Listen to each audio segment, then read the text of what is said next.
Good morning. How are you today? It is just glorious out today. It's warm enough that I can feel the warmth on my back, and I swear if I close my eyes, I would think, except for not having the smell of salt, I was at the seashore. It's just that fabulous today. And so I'm in my Sunday cathedral of trees, and I don't have anything to preach. I do remember all those days when on Sundays they would preach to me, and the messages that I found the best were people who either close to the people who spoke to their condition, and high in that regard were some Jesuits and some Franciscans.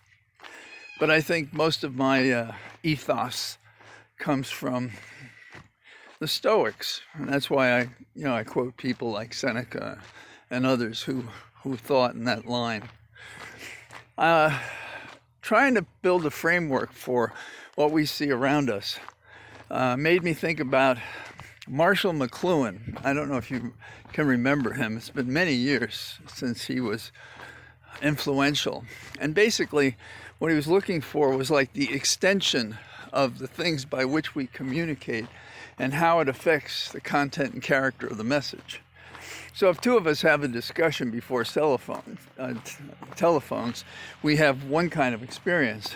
But if we all of a sudden have a radio and then TV and we're communicating that way, then what's happening to the message? And so he had this famous line, the medium is the message.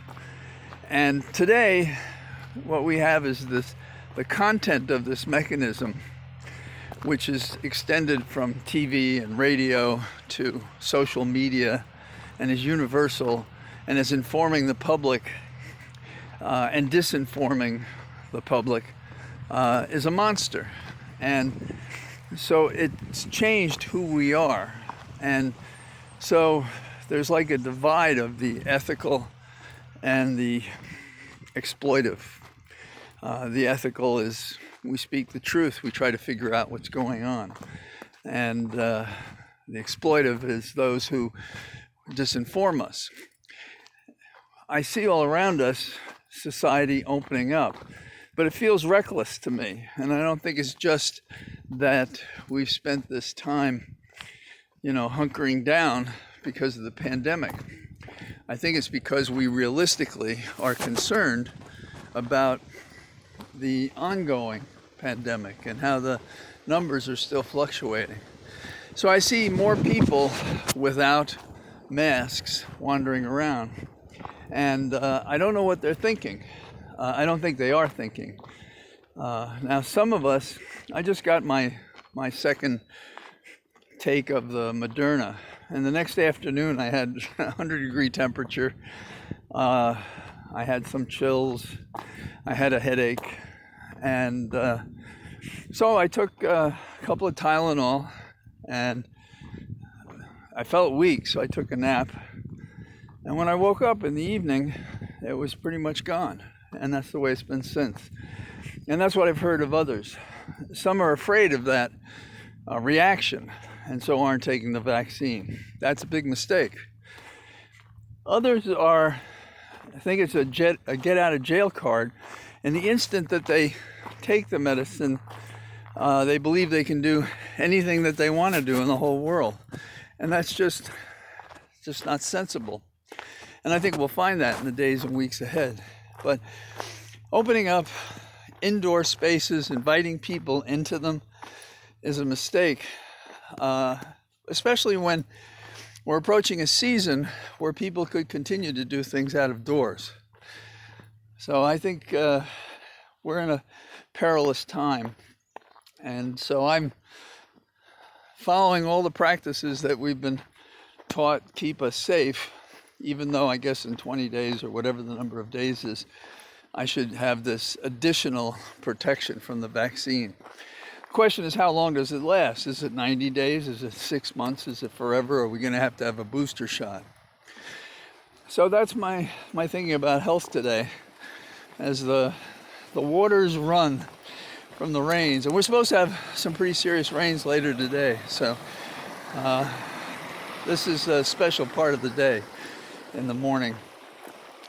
Another thing that strikes me as an advance are the bills that were pending. I believe there were 3 bills in Maryland. And Hogan, who has been playing around with the idea of running for president, he's vetoed these bills. And these bills are about 3 things, in my opinion. One is discovering misconduct by officers, that is, being able to look at their records and share it. And the second is prosecuting police who don't follow certain standards involving how they should treat a suspect or a person who's been arrested. And the third is discipline. Now, Hogan, he vetoed these bills, but at a time when we're all focused on Minneapolis, the Democrats who dominate the General Assembly there, they're voting for these revisions. And the bills are fairly extensive, and it's worth reading. And it is what I hope will be a trend across the country and in state legislatures to protect all people, but especially persons of color, from the systemic racism.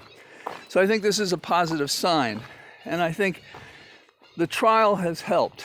And while Floyd could never know that the sacrifice he made, an unwilling sacrifice, could have such a good effect, and would that he had been saved instead, and the prosecution's gone forward for putting his life at risk, and that he didn't die.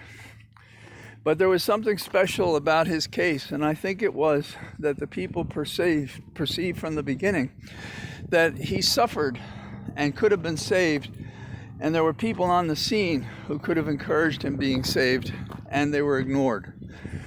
And that's made a difference in a way that we haven't seen before. It says something good about the people.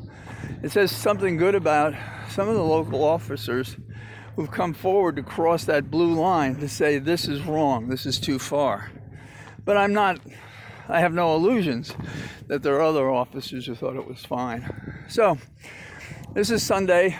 Have a good day, and I'll talk to you tomorrow. Bye-bye.